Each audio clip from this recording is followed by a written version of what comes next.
व्यापम घोटाले से जुड़े एक और शख्स की मौत हो गई है। ओरछा में तैनात सिपाही रमाकांत शर्मा ने अपने सरकारी घर में फांसी लगाकर खुदकुशी कर ली। खबर है कि व्यापम घोटाले में जांच कर रही एसटीएफ ने जनवरी में मृतक सिपाही से पूछताछ की थी। घोटाले में अब तक 47 लोगों की संदिग्ध परिस्थितियों में मौत हो चुकी है। व्यापम घोटाले में कांग्रेस ने तेज होते हमले के बावजूद बीजेपी झुकने को तैयार नहीं है। मध्य प्रदेश सरकार के बाद अब केंद्र ने भी साफ कर दिया है कि वो व्यापम घोटाले की सीबीआई जांच नहीं करवाएगी।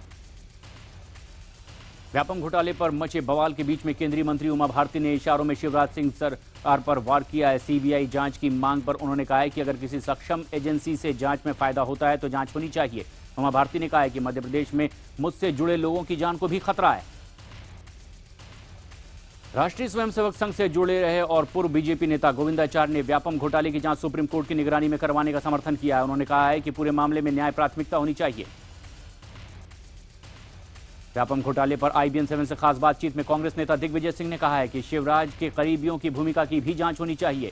इतना ही नहीं, कोर्ट की निगरानी में हो रही जांच पर भी उन्होंने सवाल उठाए।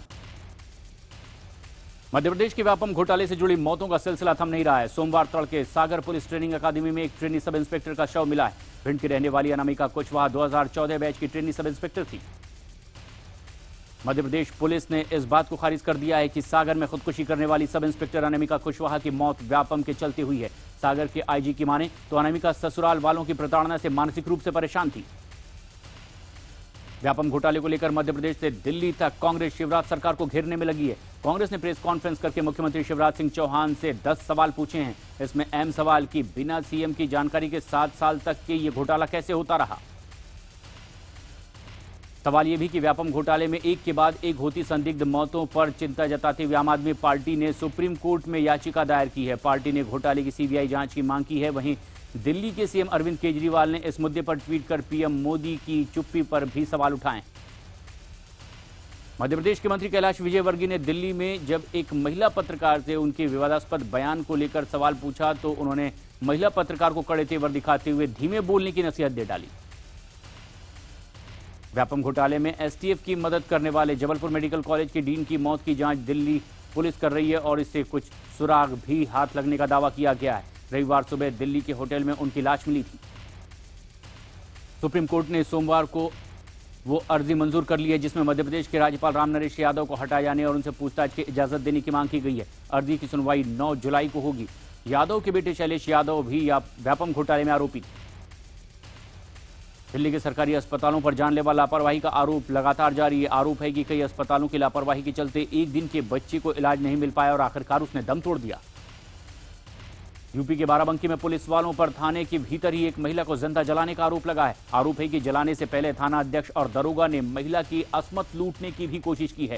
इलाज के दौरान महिला ने अस्पताल में दम तोड़ दिया। जलाई गई महिला का बेटा स्थानीय अखबार में काम करता है। पीड़ित महिला का आरोप था कि कोठी के थाना अध्यक्ष और दरोगा उसे अक्सर छेड़ते थे और रविवार को उन्होंने महिला के पति को झूठे आरोप में पकड़ भी लिया था और उसे छोड़ने के एवज में 1 लाख रुपए मांगे गए।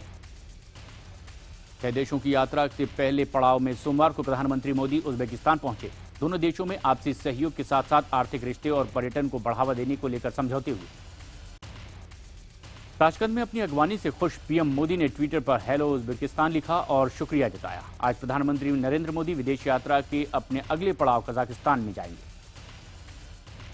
दिल्ली के सीएम अरविंद केजरीवाल ने राज्य के शहरी विकास मंत्रालय को चिट्ठी लिखकर यह पूछा है कि क्या दिल्ली को पूर्ण राज्य का दर्जा दिलवाने के लिए किसी तरह का जनमत संग्रह करवाया जा सकता है। इसके लिए केजरीवाल सरकार ने फिजिबिलिटी रिपोर्ट तैयार करने के लिए भी कहा है। सुप्रीम कोर्ट ने एक ऐतिहासिक फैसला देते हुए कहा है कि बिना पिता का नाम बताए ही अविवाहित बच्चे की गार्जियनशिप ले सकती है। कोर्ट ने कहा है कि गार्जियनशिप के लिए पिता की सहमति या उसके नाम को जानना जरूरी नहीं। IPL मामले में ईडी ने ललित मोदी को फिर से समन भेजा है। ईडी ने ललित मोदी को जवाब के लिए 3 हफ्ते का वक्त दिया है। ये भी कहा गया है कि ललित मोदी ईडी के किसी भी दफ्तर में जाकर अपना बयान दर्ज करवाएं। भारी बारिश के चलते आई बाढ़ की वजह से असम में बुरा हाल है। यहां 65,000 से ज्यादा लोग बाढ़ से प्रभावित हुए हैं। सबसे ज्यादा असर बोंगाई गांव में हुआ है जहां पर 40,000 लोग प्रभावित हुए। यूपी के भजोई में करंट लगने से 3 बच्चों की मौत के बाद परिवार ने जमकर हंगामा किया है। आरोप है कि सरकारी अस्पताल में समय से इलाज न मिल पाने के कारण इन बच्चों की मौत हो गई। हंगामे के बाद डीएम मौके पर पहुंचे और कार्रवाई का भरोसा दिया। दिल्ली के मॉल रोड में ऑल इंडिया रेडियो स्टेशन के अंदर फायरिंग से सनसनी फैल गई है। रात के वक्त स्विफ्ट कार में रेडियो स्टेशन का गेट तोड़कर अंदर कुछ लोग चले आए। यहां तैनात गार्ड ने आतंकी हमला समझकर धनाधन फायरिंग शुरू कर दी। गुड़गांव में एक महिला ने अपने पति के दोस्तों पर अगवा करके गैंगरेप का आरोप लगाया। आरोप है कि पति के दोस्त ने महिला को मिलने के लिए बुलाया और फिर इस बहाने नारनौल ले गए। यहां 1 महीने तक बंधक बनाकर इनके साथ रेप किया। मेरठ में पति के टुकड़े करके लाश अपने ही घर में दबाने वाली महिला को सोमवार को अदालत ने उम्र कैद की सजा सुना दी है। करीब 3.5 साल की अदालती कार्रवाई के बाद इस मामले में यह फैसला आया है। लखनऊ के हजरतगंज में लूट का विवाद में बुजुर्ग महिला की हत्या से सनसनी फैल गई है। महिला जब कमरे में आराम कर रही थी उसी वक्त बदमाश घर के अंदर घुस आए। पहले उन्होंने तकिए से मुंह दबाया और भारी चीज मार करके महिला की हत्या कर दी। बिहार विधान परिषद की 24 सीटों के लिए आज वोट डाले जाएंगे। इस चुनाव में 534 मतदान केंद्रों पर 13,38,000 मतदाता अपने वोट का इस्तेमाल करेंगे और 152 प्रत्याशियों की किस्मत का फैसला करेंगे। बीजेपी के राष्ट्रीय अध्यक्ष अमित शाह आज मुख्यमंत्री ममता बनर्जी के गढ़ पश्चिम बंगाल जा रहे हैं। अमित शाह आज पश्चिम बंगाल में महासंपर्क अभियान की शुरुआत करेंगे। केंद्र सरकार ने सभी राज्यों में खाद्य मंत्रियों की बैठक बुलाई है और इस बैठक में लगातार बढ़ रही महंगाई को लेकर के भी चर्चा होगी। पिछले कुछ दिनों से बढ़ती महंगाई पर चिंता जाहिर की गई। दिल्ली के कालकाजी में पुलिस ने एक मनचली को गिरफ्तार किया है जो पिछले कई दिनों से एक लड़की को परेशान कर रहा था और दोस्ती न करने पर एसिड फेंकने की धमकी भी दे रहा था। दिल्ली के केशवपुरम इलाके में स्विमिंग पूल और जिम के गेट पर एंट्री कार्ड लगाने के दौरान ही लगे करंट से 8 साल के मासूम बच्चे की मौत हो गई है। पुलिस ने मामला दर्ज कर जांच शुरू कर दी। जयपुर शहर में मेट्रो ट्रेन के रास्ते में आ रहे मंदिरों को हटाने पर राष्ट्रीय स्वयंसेवक संघ ने गहरी नाराजगी जाहिर की है। 9 जुलाई को सरकार के खिलाफ होने का वाले चक्का जाम और विरोध प्रदर्शन में संघ के लोग भी शामिल होंगे। नैनीताल में भारी बारिश होने की वजह से सड़कों पर काफी पानी जमा हो गया। पानी के तेज बहाव की वजह से ही एक स्कूटर उसमें बह गया और बाइक खड़ी करने के वक्त वो बह गई। जयपुर बम धमाकों की जिन आतंकवादियों को राजस्थान एटीएस 7 साल से ढूंढ रही है उनमें से 4 आतंकी अब खूंखार आतंकी संगठन आईएसआईएस में शामिल हो चुके हैं। राजस्थान एटीएस को मिली जानकारी के मुताबिक चारों अफगानिस्तान के रास्ते सीरिया पहुंच गए हैं और आईएसआईएस में शामिल हो चुके हैं। असम के डिब्रूगढ़ में केंद्रीय मंत्री सर्बानंद सोनोवाल की सभा का मंच टूट गया लेकिन किसी को कोई चोट नहीं आई है। घटना के बाद मंत्री ने कहा कि वहां मंच टूटना शुभ माना जाता है। रोहतक के सरकारी स्कूल में एक जिंदा ग्रेनेड मिलने से हड़कंप मच गया। मौके पर पहुंची पुलिस और बम निरोधक दस्ते ने उसको निष्क्रिय करके जांच शुरू कर दी। दिल्ली एनसीआर में रुक रुक कर हो रही बारिश से लोगों ने राहत की सांस ली। भीषण गर्मी के बीच हुई बारिश के बाद मौसम खुशनुमा हो गया है। दिल्ली के 50,000 में रेलवे के कोच को ट्रेन से जोड़ दिया गया है। दिल्ली से वीडियो कॉन्फ्रेंसिंग के जरिए रेल मंत्री सुरेश प्रभु ने इसे हरी झंडी दिखाई है। चेन्नई की इंटीग्रेटेड कोच फैक्ट्री में इस डिब्बे को तैयार किया गया। पीलीभीत में एक छात्रा ने छेड़छाड़ के आरोपी युवक को पुलिस के सामने जूतों से पीटा। आरोपी ने सबके सामने न केवल कान पकड़े बल्कि पैर पकड़कर छात्रा से माफी भी मांगी। इलाहाबाद में नौकरी के नाम पर एक युवती के साथ कार में गैंगरेप और उसका वीडियो बनाने की सनसनीखेज वारदात सामने आई है। गैंगरेप के बाद बदमाशों ने पीड़ित को रेलवे स्टेशन पर फेंक दिया। मुरादाबाद के भगतपुर इलाके में नाव पलटने से हुए हादसे के बाद 5 लोगों के शव बरामद कर लिए गए हैं जबकि एक लापता युवक की तलाश लगातार जारी है। यूपी के औरैया में तेज रफ्तार ट्रक की टक्कर से बाइक सवार 4 युवकों की मौत होने के बाद जमकर हंगामा हुआ है। गुस्साए लोगों ने आरोपी ट्रक ड्राइवर की भी जमकर पिटाई की है। इलाहाबाद से एक दिल दहला देने वाली खबर आई है। एटीएम में पैसे निकालने गए एक युवक की करंट लगने से मौत हो गई है। यह एटीएम स्टेट बैंक का बताया गया।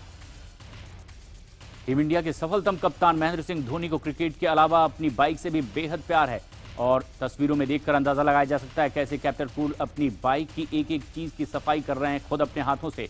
आज धोनी का जन्मदिन है और वो अपना जन्मदिन अपने घर रांची में ही मना रहे हैं। अजिंक्य रहाणे की कप्तानी में टीम इंडिया 3 वनडे और 2 T20 मैचों की सीरीज खेलने के लिए जिम्बाब्वे के लिए रवाना हो गई है। दोनों देशों के बीच में 10 जुलाई से सीरीज शुरू होगी। महिला क्रिकेट की सचिन कही जाने वाली टीम इंडिया की कप्तान मिताली राज ने वनडे में 5,000 रन पूरे कर लिए हैं। वो महिला वनडे क्रिकेट इतिहास में 5,000 रन बनाने वाली भारत की पहली और दुनिया की दूसरी खिलाड़ी बन गई हैं। बांग्लादेश और दक्षिण अफ्रीका के बीच T20 सीरीज का दूसरा मैच आज खेला जाएगा जो भारतीय समय के मुताबिक दोपहर 12:30 बजे शुरू होगा। हम आपको बता दें कि पहले T20 मुकाबले में दक्षिण अफ्रीका ने बांग्लादेश को 52 रनों से करारी मात दी। चीन के जेजियांग प्रांत में जूते की एक फैक्ट्री ढह गई है। इस हादसे में 13 लोगों की मौत हो गई जबकि 30 से ज्यादा लोग इसमें घायल हुए हैं। बॉलीवुड स्टार शाहिद कपूर आज दिल्ली में मीरा राजपूत से शादी रचाने वाले हैं। इस साल की मोस्ट अवेटेड शादियों में से ये एक शादी छतरपुर के फार्म हाउस में होगी। सलमान खान की अगली फिल्म सुल्तान एक रेसलर की जिंदगी पर आधारित होगी। फिल्म में सलमान खान एक रेसलर की भूमिका में नजर आएंगे। फिल्म के हीरोइन के बारे में अभी खुलासा नहीं किया गया है।